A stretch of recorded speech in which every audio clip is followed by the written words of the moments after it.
Hey guys, welcome back to Hypnovision Studios. Today we are going to discuss dreams and the practice of semen retention. This is going to be very interesting.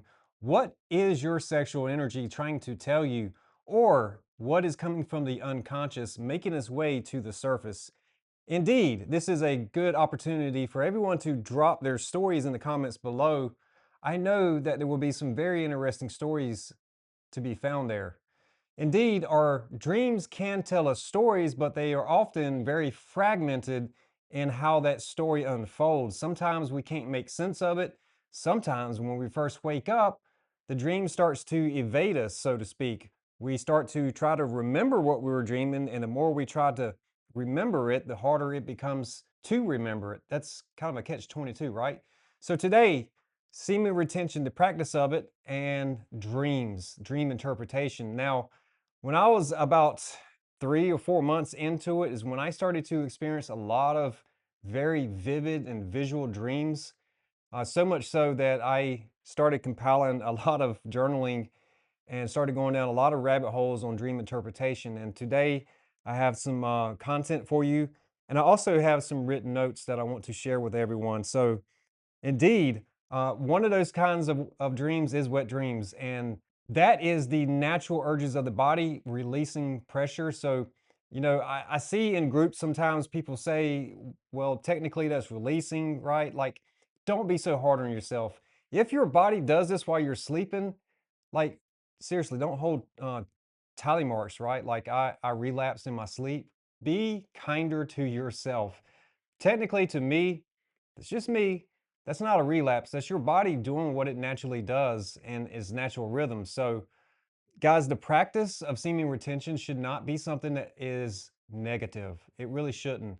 You're going to fail from time to time. You're going to relapse from time to time. And the practice itself is really about teaching you discipline. So, before I really dive into the dreams, I want to share with everyone that my very first experience when I first started this 3 years ago was after the first 30 to 45 days or so, I had my own relapse. I remember sitting there like, oh my God, what just happened? I just failed and I just wasted a month and a half of abstaining. And I was so hard on myself that I ended up crying like a little baby. So guys, don't be hard on yourself if you have a relapse, if you fail. So it actually taught me something.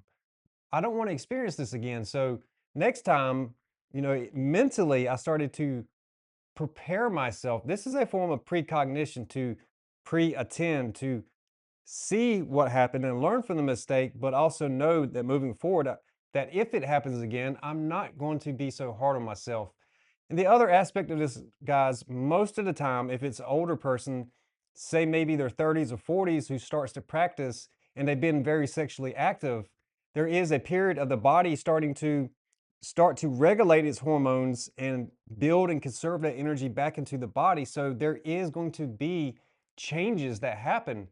For me, I had come off of testosterone or TRT, hormone therapy replacement, and it was the first time in probably 10 years that I had been off of a shot, and my body was kicking back in naturally. It's like my whole reproductive system came back online all at one time, and I experienced a lot of vivid dreams. I experienced a lot of what I could only describe as supernatural things, mystic things, intuition or intuitive thoughts, being able to see things before they happen. It was like literally a veil being lifted off my eyes, and I was able to see with such clarity. And that brings me to the dream series. One of the dreams that I experienced, guys, was seemed like a childhood dream. The face I could never see in my dreams, which led me to do a lot of dream interpretations. If you know anything about Carl Jung's work, he often says that the unconscious aspects within the human experience speak through us in symbols and imagery. So it is very true that our imagination, we form mental pictures, but also those mental pictures and symbols and things, they come up from the subconscious. And oftentimes it is through that dreamlike state that we receive these things. The other part of this is very interesting. When this started happening for me, I was just learning how to meditate. And there's multiple ways to meditate, and there's no right way, there's no wrong way to meditate. But here's a few things you should know about it. Our brainwave states can ascend and descend, right? So if we ascend to a higher vibrational brainwave, meaning like gamma, for example, then the thought waves are moving really fast. But if we start to drop down into a lower conscious brainwave, we get into theta, is one of those lower brain waves, which is known as the imaginative state or the creative state. It is a state where anxiety and the outside world is not so much affecting you, and worries and doubts and things like that. You're very creative. You're in your natural element. But then if you start to drop down even lower than that, you start to get into delta waves. Now, I've done a few videos using headphones live on camera with delta music playing, and it definitely affected how I showed up on camera. Now, delta is like a really deep REM type sleep. And so the reason I point out there's different types of meditation and there's no wrong way is that a lot of times you will see people sitting in the lotus or yoga positions and meditating. Nothing wrong with that. That's actually a very valid, very helpful, and very healthy thing to do. The type of meditation I'm talking about is that deep delta brain waves. And off camera, I have a chair that's designed just for that. So getting into that state means that you have to sit still long enough for the body to start to get to that delta conscious rhythm in the brain waves. It's very akin to the moments of waking up where you almost feel like you're paralyzed. Your body is completely detached from the activity of the mind. And the goal in the practice is learn to stay aware consciously.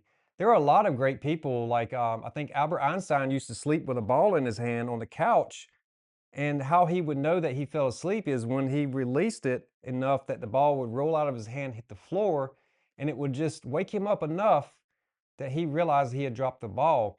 The first thing you would do is start to write what you were experiencing in that dreamlike state. So, yes, Delta is something that, it requires 15, 20 minutes of just being completely still. And usually, if you could fixate your eyesight onto something, then you can achieve this really easy. So you focus in on one particular thing. Maybe it's a picture, maybe it's a symbol. This is something that I experienced because I used to sit down here with this TV doing sacred geometry shapes. And I don't know if you can see this, but this is my website, which now does have sacred geometry in the background that's moving.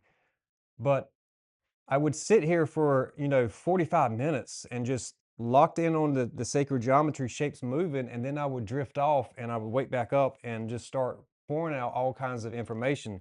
So, no further ado, guys, let's hop right into this. I do want to share with you all some content I found online that kind of supports some of this stuff. But really, when I started to experience this, the face I could never make out in my dream indeed was like a childhood memory, but that memory was of me and a woman dancing around a light pole. And I vaguely remember the Eiffel Tower as being one of those things, which gave me the feeling in the sense that it was almost like a memory from another lifetime, like a past life regression or regressed memory coming back up to the surface.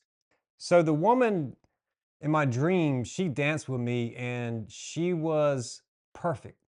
That's all I could say, other than the fact that her face was completely not there.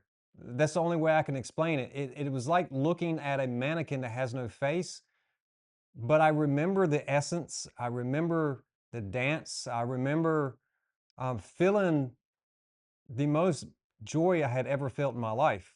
So when I started to look into this, I'm like, okay, well, is this a past life memory, or is this something from like early childhood?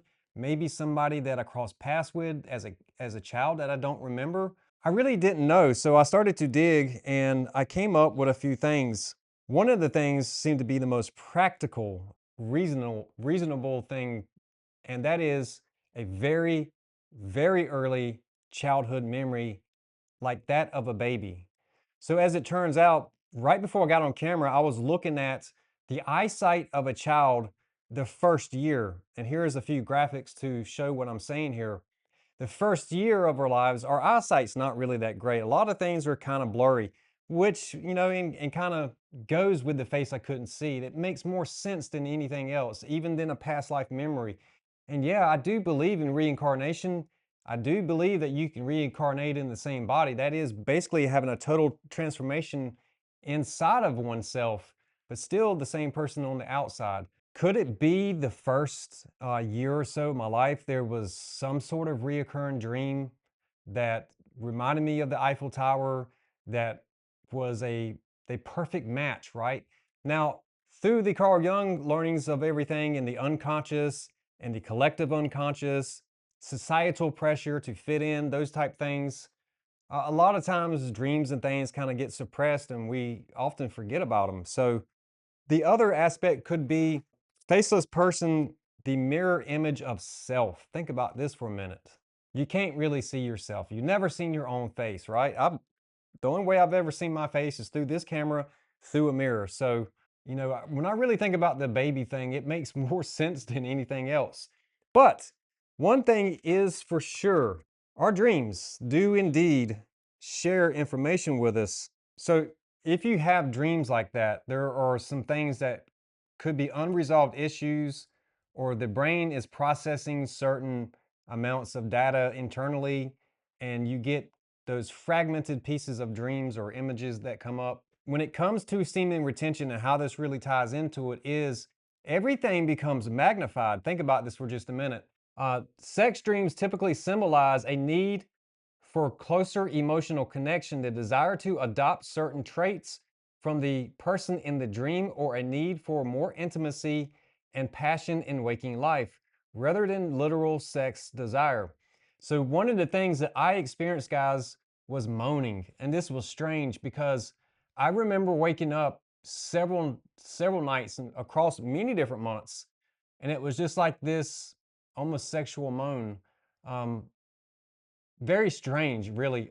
It was something I never experienced in my life before. And I would wake up with, like hard erections multiple times a night. And so that led me to start to understand that the body itself is speaking to me in ways that I never paid attention to. And now that I've been on the practice for some time now, I'm really more on a baseline, like being stable. So the dreams of waking and moaning was very interesting. So here are some of the things that could be symbolized through dreams. One of those, dreaming of someone often means you want a closer, deeper connection to them, or wish to adopt a trait that they possess, a strength or some confidence, for example. This means craving connection or traits. The other next one is, these dreams often represent a need for more passion, intimacy, or validation that is lacking in your current relationship or life. That would symbolize unmet needs. Sexual acts and dreams can symbolize the merging of different aspects of yourself, or the need to embrace a new part of your personality. This is part of self integration, and this would be symbolized as accepting parts within yourself that previously you had kind of repressed and pushed down. There may be things that you wanted to try, things that you were curious about, but maybe fear was one of the things that kind of made you pump the brakes and not really open up about something, or just feel like you would be judged, or not accepted, or the fear of rejection starts to kick in. So, integrating these different aspects of yourself is accepting yourself, accepting that you have certain desires that you wish to experience in your life. Maybe that's why you're having the dream. Maybe that's why things are coming up. It is for you to actually face them and understand what the symbols are trying to tell you. Processing emotions is another one. So sometimes people will have dreams about people that they either know or is a stranger. And these dreams can be so lifelike, so vivid, so real, that one can even experience emotional swings from this. You could literally feel like you've cheated on a partner from having such a vivid, intense dream. Now, did you cheat? No, not really. If it's a dream, you're asleep, right? So that really goes to show just how much the inner dynamics inside of the body are rich in depth and the connection to our waking world around us. Those dreams are often telling us something, but a cheating dream may not mean that you want to cheat, but rather suggest that you are ignoring a part of yourself or your partner in real life. Sexual acts and dreams can symbolize the merging of different aspects of yourself or need to embrace as part of your personality. Sometimes a sex dream is simply a reflection of a need for physical release. Waking up moaning, does that mean that my body is saying you need to physically release this? Would this be a precursor to having a wet dream where the body says, I've sent you this signal many times, I've woke you up and said you need to release, and now we are going to have a wet dream and you're just going to wake up from a wet dream? Who knows? These are different experiences people can have. So, first and foremost, if you're having a dream involving sexual activity, you are not alone. There's about 80% of people who have been surveyed who have admitted that they've had some form of sexualized dreaming. And most of those people have found that the dreams can be very exciting and it can also feel uncomfortable or confusing, especially if you have dreamed about sex with someone unexpected. So, yes, those natural urges, the natural laws, the chemistry of things is always working and it does come up through the soul, right? The analogy of the ground and the soul really is fitting here because deep within our subconscious is like underneath the soul, and the seeds that we plant with our thoughts go down and then they become nourished by giving it emotional currency. So even if it's something that you don't want and you're focusing on it, you're still giving energy to something that you don't want. So people sometimes can unintentionally manifest things that they do not want in their life. And the reason behind that is because they are focusing on the wrong aspect. They are emotionally nurturing the wrong aspect. And then, therefore, it is coming up through the soul the same way that you would poison the ground around a tree. That poison would go down into the roots, eventually work its way back up and come back through the soul inside of the tree and then poison the tree itself. So, these are things that can happen unintentionally, unconsciously, but does not mean that you're a bad person. It does not mean that you're a wrong person. It is just a part of the human experience. According to psychology, the meaning of dreams, including sex dreams, relates to your waking life. At times, that may mean your sex dreams simply symbolize your sexual fantasies or a desire to have sex, but it's not always that simple. A sex dream can represent a non sexual desire or a need that isn't being met. Romantic relationships often satisfy several human needs, like the need for safety, social interaction, and self esteem. For this reason, romantic and sexual dream content can act as a sign that you have unmet needs in one of these areas. In some cases, a sex dream might simply be the result of a sleeping position. Sleeping on your stomach makes a sex dream more likely, perhaps because of the pressure that it puts on your genitals. I have never heard that one before, but maybe it's true. I don't know. These type dreams normal? Indeed, they are. Sex dreams are completely normal, with one study finding up to 99% of participants had experienced one. Another study found that sexuality is the second most common theme that appears in dreams. Sexual dreams can involve actual intercourse or simply something that feels sexual in nature. For example, a person may have a sex dream that involves fantasizing about sex, flirting sexually, or simply just kissing someone. Sex with an ex, for example. If you've been dreaming about sex with an ex, don't feel guilty. Dreams about exes are relatively common themes, and around 25% of survey respondents reported having one. Sex with an ex dream is also likely to feel intense and memorable. In some cases, a sex dream about an ex may mean that you miss them and want to get back together, but not always. Thinking about how your relationship with the ex made you feel may provide insight to what the dream really means. If it was a traumatic relationship, perhaps the dream suggests that you currently need to heal or feel more safe. If the ex understood you well or made you feel like you belonged, the dream could suggest you don't feel that way now. The next one is sex with your partner. In a survey, about one-third of the respondents reported having dreams about their current romantic partner. If your dreams of sex with your partner are less exciting than dreams about your ex, that doesn't necessarily mean you find them boring or prefer your ex.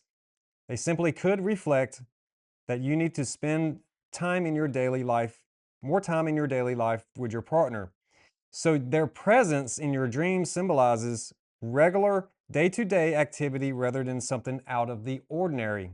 Sex with a stranger is an interesting one. People tend to have sex dreams about current partners and exes often, but sometimes they also dream about people they never met. Nearly 30% had dreamed of sex with a stranger.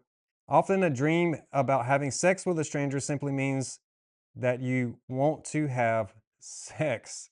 Wow, who would have figured that one? And about 20% say that they had a dream about sex with a friend.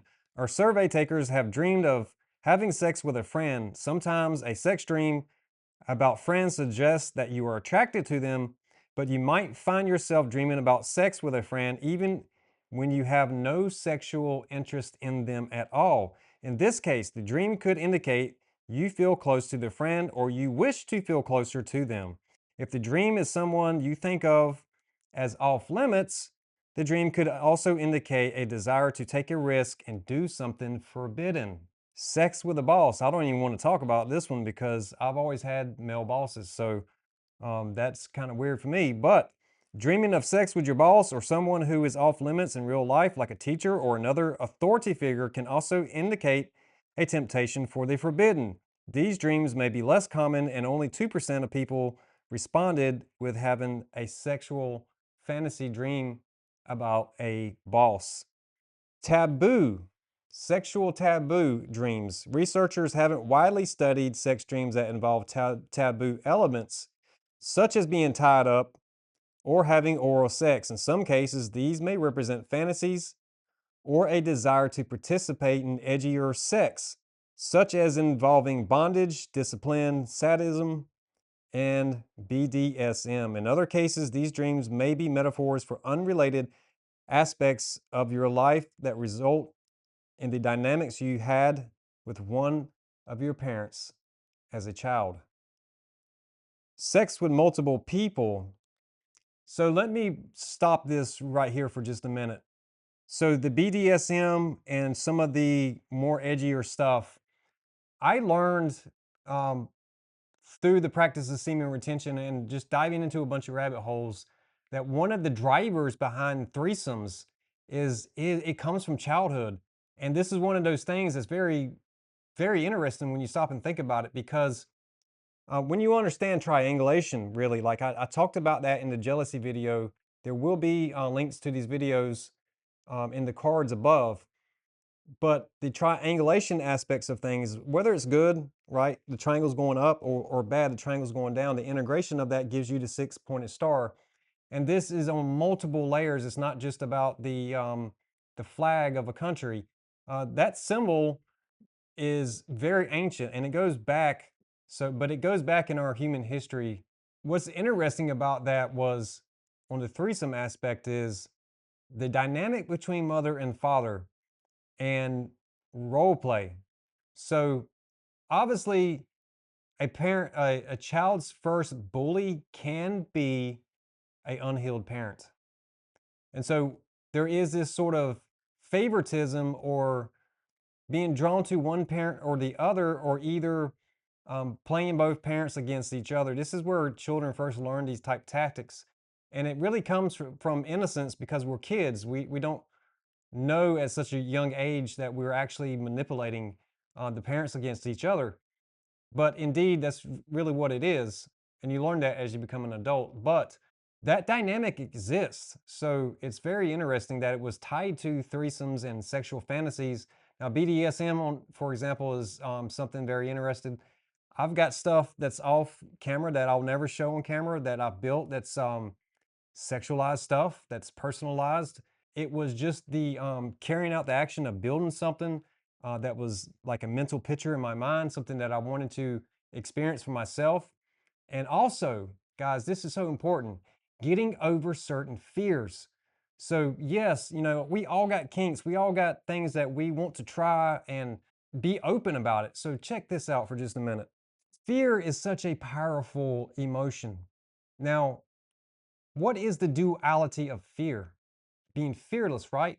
Or having the courage. The emotion of anxiety and fear, when we label it as something else, then we can still harness that energy. I watched a video about Mike Tyson maybe 2 years ago where he talked about fear. And he was so scared of the other person, and the fear that it created in him was so powerful that he was Mike Tyson. I mean, what else can you say? Baddest man on the planet. But I also watched a lot of stuff around boxers and anger issues, right? And some of those were, it was actually projection onto the other person. So one boxer was like really fighting his dad, not really the other opponent. So he was really projecting his anger that he had for his dad onto the other boxer. And that's where a lot of his aggression came from. So he was really fighting his father. He was not fighting the other opponent. And that's just a interesting side note. So for me, getting over the fear of actually creating leggings for women was another thing. And so this is where I get to the point of saying that if fear and the feelings of fear can make you feel a certain way, then the arousal of life, and I don't just mean like getting a hard on because you were in close proximity to a woman. This is what happens over extended period of time when a man starts to divert his energy into other means. So instead of chasing and longing and seeking after a connection with a woman, I start to pour that energy into other means. Like this, for example, like building certain things that's off camera that I just don't even want to go into openly here, but channeling that energy into different means is what I'm trying to say. But the arousal part of this is very interesting because when it happens, pay attention, right? What is it telling you? What is causing it? You don't always have to be in close proximity to another female or somebody of the opposite gender for this to happen. Sometimes it's thoughts, sometimes it's something natural in the environment. And for me, I think the fear of being seen as weird, as being seen as, I don't know the best word to place this, but this is so weird. I feel very uncomfortable. And that's the part that we have to face, right? The uncomfortable part is trying to tell us something. I don't know about anyone else. Have you ever gotten a bit aroused while getting a haircut? Somebody's like playing with your hair. So, yes, I mean, the touch sensory aspect of this, the smell sensory aspect of this. There are a lot of different parts of the five sensory input that make up what we would call sexual desires. And some of those things go unmet. Some of those things, like touch, for example, is very meaningful. I was watching about cats, for example, the other day. They have a lot of nerve endings right at the base of their tail. And I was, watching videos about why do cats like butt pats? And as it turns out, it stimulates those nerves right there at the base of the tail. I didn't know that. I learned something new, and now so did you. So, yes, the arousal aspect of things is very interesting, but the dream aspect of this and waking up with sexualized dreams or even other type dreams, sometimes they're not even sexual at all. When I started to experience the dreams, I started to write a lot, and I suggest and recommend that to anyone to keep a notepad by your bed and also write right before you go to bed. So, one of the best things, even if you don't do a lot of affirmation work, is to write, even if it's just a few sentences. And I've said this so many times, write with different color pens. Ask yourself and query yourself a question and then respond with a different color pen. So it's very interesting, guys. Drop your stories. Have you had like some wild dreams that maybe you're doing the one thing that you've never experienced in your life and had the reoccurring dream about it, or things that actually come true. So, manifesting, guys, really, you got to understand that sexual energy is the root of all energy, it is the life force. And so, part of semen retention is also desensitizing. The key word in this is sensitizing, right? The sensory input. So if we are very dominant only on visual sensory input, then we're not fully attuned to the rest of the sensory input. So when I started to do a lot of writing, I started to learn, some of the basic foundations for writing is to describe the scenery. To describe a couple in a setting, for example, would mean that you would need to describe what the man is thinking, what he's feeling, what the woman is thinking and feeling, but what is in the environment. Was it a crisp morning outside day? Was there a smell or a scent in the air? How did she feel when he touched her? And so on and so on, because we were actually in inviting and invoking different sensory inputs into the story to give us a more complete picture. And this is how I started to understand mental pictures and imagination more vividly, that there is the five sensory input and it's given us 5 dimensions, 5D. And that is very interesting. So drop your comments. I'd love to hear what you got to say. And we will be doing some more semen retention videos moving on. And with that, I'll see you on the next one.